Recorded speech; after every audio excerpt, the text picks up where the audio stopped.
সন্ধ্যায় চায়ের সাথে এইরকম একটা কুড়মুড়ে স্ন্যাক্স রেসিপি থাকলে চায়ের আড্ডাটা বেশ জমে যাবে, তাই না? কুড়মুড়ে আওয়াজগুলো যাতে শুনতে পান সেই কারণে আমি ওখানে সাউন্ডটা কিন্তু মিউট করিনি। আসসালামু আলাইকুম everyone, welcome back to Ishan's mom happiness channel. আজ আমি ভীষণই সহজ এবং ভীষণই টেস্টি একটা স্ন্যাক্স রেসিপি শেয়ার করছি, যেটার নাম হচ্ছে গার্লিক পটেটো বাইটস।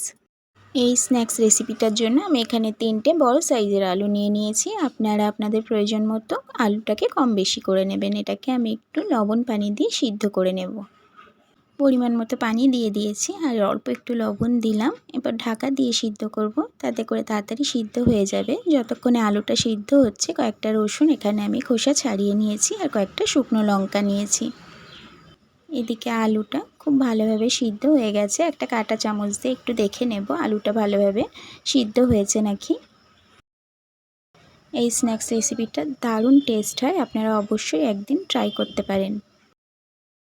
আলুগুলো খুব ভালোভাবে সিদ্ধ হয়ে গেছে। যে শুকনো লঙ্কাগুলোকে নিয়েছিলাম আমি শুকনো খোলার মধ্যে ভেজে এগুলোকে একটু গুঁড়ো করে নেব। গ্যাসের ফ্লেমটা লো করে ভেজেছি, তাহলে খুব মচমচে হয় এগুলোকে আমি হাতের সাহায্যে এইভাবে একটু গুঁড়ো করে নেব।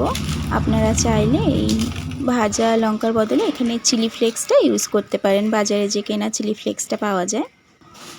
এগুলোকে গুঁড়ো করে একটা সাইডে রেখে দেব। আর ওইদিকে যে রসুনের কোয়াগুলোকে ছাড়িয়ে রেখেছিলাম ওগুলোকেও আমি একটু থেতো করে নেব। এই যে রসুনের কোয়াগুলোকে থেতো করে নিয়েছি। আর ওইদিকে যে আলুটা সিদ্ধ করে রেখেছিলাম ঠান্ডা হয়ে গেছে, খোসাগুলোকে ছাড়িয়ে নেব। সবগুলো আলুর খোসা ছাড়িয়ে আমি আলুগুলোকে একটু ম্যাশ করে নেব। হাতের সাহায্যে আমি একটু ম্যাশ করে নেব এগুলোকে। খুব ভালোভাবে একটু ম্যাশ করে নিতে হবে যাতে আলুগুলো গোটা গোটা না থাকে, তাহলে এটা খুব ভালো হবে। আলুটাকেও ম্যাশ করা হয়ে গেছে, এটাকে আমি একটা সাইডে রেখে দিচ্ছি। এরপর আমি ওভেনে চলে এসেছি। এখানে একটা কড়াই বসিয়ে দিয়েছি। এখানে আমি বড় কাপের 1 কাপ মতো পানি এখানে আমি দিয়ে দিলাম। আগে থেকে যে শুকনো লঙ্কাটাকে ভেজে গুঁড়ো করে রেখেছিলাম হাতের সাহায্যে সেটাকেও দিয়ে দিচ্ছি। আর রসুনটাকে যে থেতো করে রেখেছিলাম সেটাকেও দিয়ে দেব। এরপর হাফ টিস্পুন লবণ দিয়ে খুব ভালোভাবে মিশিয়ে নেব। এই রসুন আর শুকনো লঙ্কা দেওয়ার জন্য এটা দারুণ সুন্দর একটা ফ্লেভার আসে। এখানে আমি চালের গুঁড়ো ইউজ করছি, চালের গুঁড়ো বা চালের আটা। এখানে আমি 2 বাটি চালের গুঁড়ো ইউজ করব, তার জন্য বড় কাপের 1 কাপ পানি এখানে আমি দিয়েছি। ফার্স্ট 1 বাটি দিয়ে একটুখানি খুব ভালোভাবে মিশিয়ে নিলাম, তারপর আরেক বাটি দিয়ে দিলাম।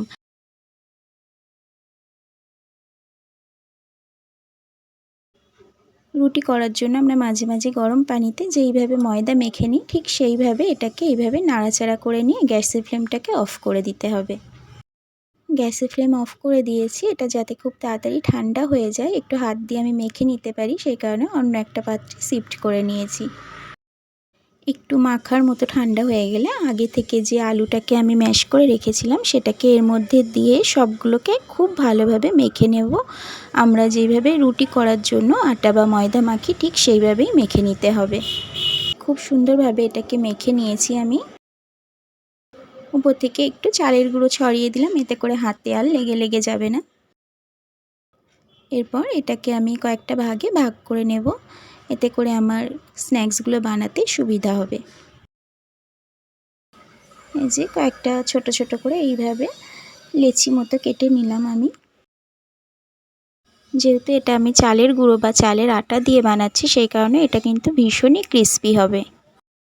এরপর এটার মধ্যে আমি রুটি বেলি, তো ওটাকে নিয়ে নিয়েছি। আপনারা যেটার মধ্যে সবজি কাটেন সেটাও নিয়ে নিতে পারেন। এরপর একটা একটা ডো নিয়ে হাতের সাহায্যে এইভাবে রোল মতো করে নেব। এইভাবে রোল করে নিয়ে মাঝখান থেকে আরেকটা টুকরো করে নেব, এতে করে আরেকটু সুবিধা হবে। এইভাবে হাতের সাহায্যে একটু এইভাবে ঘুরিয়ে ঘুরিয়ে রোল করে নেব, যাতে করে সব দিকটা এইভাবে সমান হয়ে যায়। হাতের সাহায্যে একটু এইভাবে করে সমান করে নেব। এরপর একটা ছুরির সাহায্যে আমি এগুলোকে ছোট্ট ছোট্ট করে কেটে নেব। আমি কিছুটা এরকম শেপে দেব আর কিছুটা আমি গোল গোল শেপ করব। আপনারা আপনাদের পছন্দ মতন যে কোনো শেপ দিয়ে নিতে পারেন। তো এইভাবে ছুরি দিয়ে এইভাবে ছোট ছোট করে কেটে নিলে এটা খুব তাড়াতাড়ি সহজে হয়ে যায়।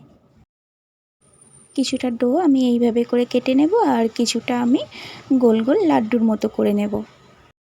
আপনাদের কাছে কোন শেপটা বেশি ভালো লাগলে অবশ্যই একটা ছোট্ট কমেন্টের মাধ্যমে জানাতে পারেন।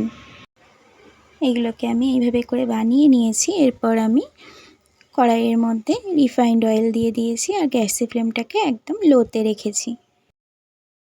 একে একে করে এগুলোকে দিয়ে দিলাম। এটা লো ফ্লেমেই ফার্স্ট টু লাস্ট আমি ভেজে নেব। যতক্ষণে একটা ব্যাচ ভাজা হবে ততক্ষণ আমি বাদবাকিগুলোকে রেডি করে নেব। এগুলোকে আমি গোল্ডেন ব্রাউন করে ভেজে নেব। কিছুক্ষণ ভাজার পর এইরকম একটা সুন্দর কালার চলে এসছে। এরপর আরেকটু ভেজে নিলেই গোল্ডেন ব্রাউন হয়ে যাবে। এগুলো দেখতে যেরকম সুন্দর হয় খেতেও কিন্তু একদম অসাধারণ হয়। কতটা ইয়ামি লাগছে দেখুন একবার। ওগুলোকে উঠিয়ে নিয়ে আমি বাদবাকিগুলোকে একইভাবে ভেজে নিচ্ছি। সবগুলোকে এইভাবে আমি গ্যাসের ফ্লেমটা লোতে রেখে সবগুলোকে ভেজে উঠিয়ে নিয়েছি। এরপর একটু সুন্দর করে সার্ভ করে নেব।